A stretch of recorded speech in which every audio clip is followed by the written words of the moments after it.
Novo camisa 10 do Vasco. O Wallace, jogador do Cruzeiro, podendo se mudar para o Vasco da Gama, uma investigação em relação à SAF do Vasco. As últimas do mercado, Vasco fechando temporada passada com bolada em caixa e muito mais. Últimas de mercado, bastidores, finanças e muito mais. Fala aí pessoal, sou Jorge Nicola, bem-vindos a mais um vídeo do canal. Sempre bom ter vocês por aqui, sem perder tempo. Pedir para deixar like, se inscrever no canal e ativar as notificações. Quero te contar agora sobre o novo camisa 10 do Vasco. Você sabe que desde que o Felipe Coutinho decidiu rescindir o contrato com o Cruz Maltino, essa camisa tão importante na história do clube acabou ficando vaga. Mas ao longo dessa semana, o Departamento de Futebol já comunicou a Johan Rojas que vai caber a ele o direito, o privilégio de usar a camisa 10 que já foi do Coutinho, entre vários outros craques. A tendência é que o Rojas estreie com a 10 na próxima partida do Vasco contra o Palmeiras em São Januário, na quinta-feira da próxima semana, jogo válido pelo Campeonato Brasileiro. Vale a lembrança de que o Rojas já vinha ganhando espaço e conquistando a titularidade, mesmo com o Coutinho jogando pelo Vasco. Muitos torcedores do Vasco queriam que o Coutinho virasse reserva para que o Rojas assumisse a condição de titular. Colombiano de 23 anos de idade, contratado por empréstimo junto ao Monterrey, desde que chegou a São Januário, são 11 partidas, ainda não marcou gols e deu 2 assistências. Já uso o espaço para comentário para dizer se você acha que a camisa 10 ficou com quem deveria. Tô curioso para saber sua opinião, beleza? Hora de boa notícia no Vasco da Gama. O Cruz Maltino, mesmo com todas as dificuldades, terminou o 2025 com 60 milhões de reais em caixa. Esse é um dos apontamentos feitos por uma auditoria contratada recentemente pelo presidente Pedrinho.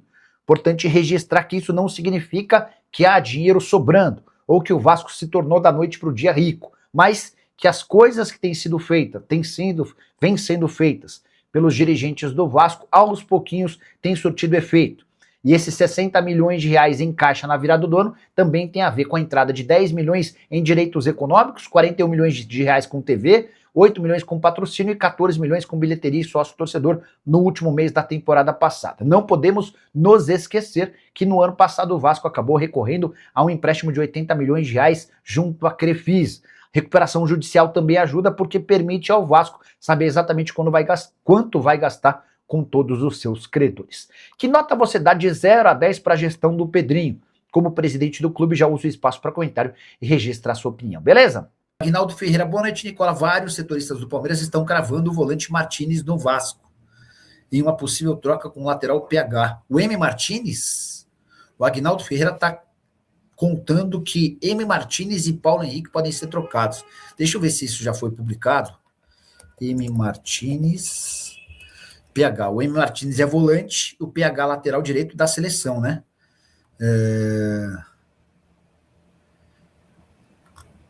Peraí. Deixa eu pôr M. Martínez e Vasco, né? Porque eu nunca ouvi nada sobre esse tema. Tem torcedores do Vasco fazendo campanha por M. Martínez do Palmeiras. Até aqui é só um comentário, né? Deixa eu só pôr Martínez. Vasco. Renato Gaúcho identificou que a principal carência do Vasco é volante, pediu a contratação de jogador para a posição. Renato quer volante, M. Martínez é reserva e a torcida do Palmeiras não curte muito. Cara, isso aqui são torcedores do Vasco cogitando, especulando, enfim. Acho que não dá nem para gastar cartucho com isso. O Renato Félix, 3 países atuando de forma simultânea, né? Boa noite, Nicola. A CBF pode barrar a venda da SAF do Vasco, por quê? Edilson Germano. Edilson, vamos lá. Para esse ano, estão sendo aplicadas algumas normativas, né, do fair play financeiro. Esse fair play financeiro visa punir clubes que não respeitarem orçamento. Então, a partir de agora, a ideia é acabar com essa história de que o clube finge que paga e o jogador finge que recebe. Se o clube contratar o jogador e não pagar, ele vai ser punido, primeiro com uma advertência, depois com uma multa, depois com perda de pontos, em último caso até com rebaixamento. E entre essas normativas do fair play financeiro, a agência que toca esse produto, esse conteúdo, a agência entende que a compra da SAF do Vasco pode lesar uma das normativas do fair play financeiro. Essa normativa trata sobre a possibilidade de uma pessoa ou um grupo atuar em mais de um time. E, de fato, o conflito de interesses pode parecer gritante. Marcos Lamáquia é filho do dono da Crefisa, ele pode ser o dono da SAF do Vasco e ter a enteada, não, ter a enteada não, a Leila Pereira, presidente do Palmeiras, pode ter seu enteado, dono da SAF do Vasco. Entre eles, o José Roberto Lamáquia, que é o dono da Crefisa. Vamos ver como é que essa história termina, tá? Eu não acho que ela vai barrar, mas eu acho que pode haver alguma sinalização, a famosa bandeira vermelha, né? Sandro Santa Cruz, vem atacante para o Corinthians, Nicola ou não? Se depender do Dorival Júnior, certamente sim, o Dorival tem trabalhado muito nos bastidores para que pelo menos mais 3 jogadores sejam contratados. O Lingard foi anunciado hoje, um vídeo bem legal de apresentação do meio atacante inglês. O Labiat já deve ficar à disposição para a próxima partida do Campeonato Brasileiro. O Corinthians vai ganhando mais opções, o Corinthians vai tendo uma diferença menor entre titulares e reservas, mas hoje, na visão do Dorival, há necessidade de um centroavante e a necessidade de mais um atacante de lado de campo. O problema é que o Marcelo Paes e o presidente Osmar Stabile não concordam muito e não querem gastar mais dinheiro. E a compra da SAF do Vasco ainda nem saiu, mas já tem chamado a atenção dos órgãos reguladores.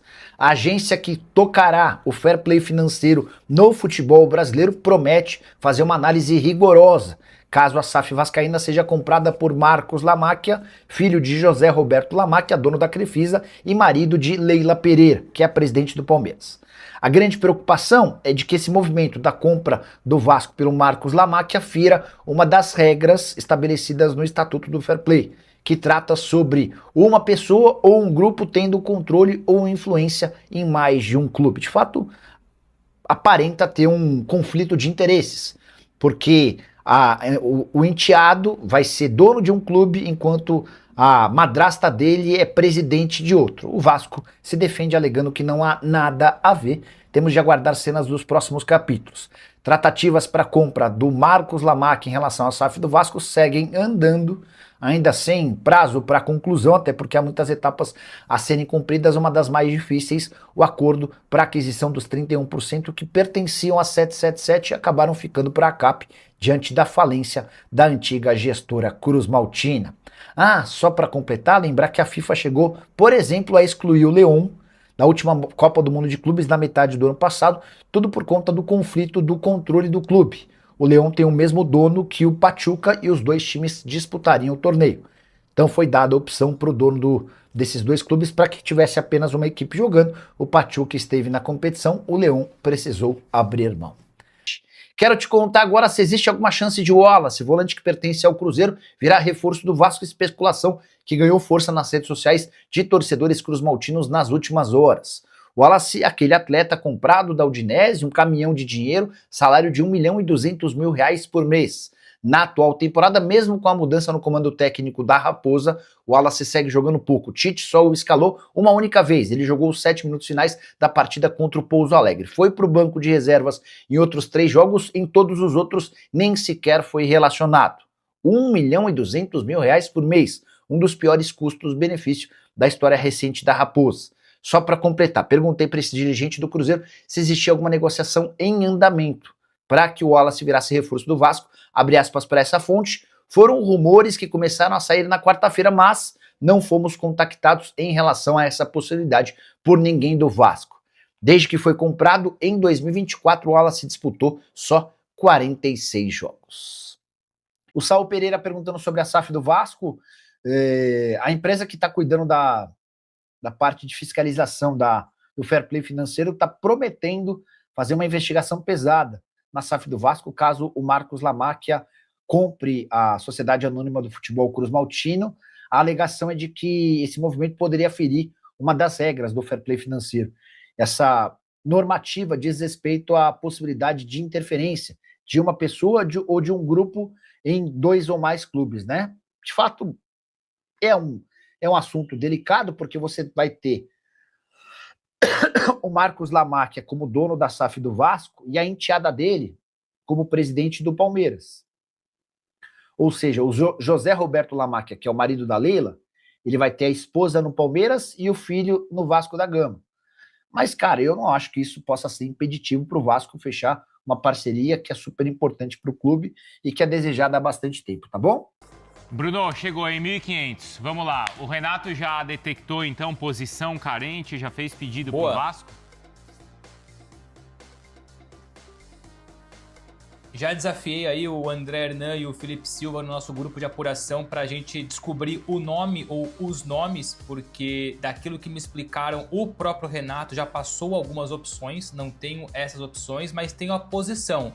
O Renato já identificou, detectou que a carência maior no Vasco hoje, entre outras, mas a principal carência é no meio-campo, então pediu a contratação de um volante. Agora cabe ao Pedrinho, ao Admar Lopes buscarem o quanto antes essa janela aí que termina mais para o fim do mês, a janela de mercado estadual, por conta dos estaduais no caso. Então é isso, não tem o nome, vamos atrás do nome ou dos nomes, mas a posição mais carente na visão do Renato para os próximos dias, para os próximos jogos, é um volante.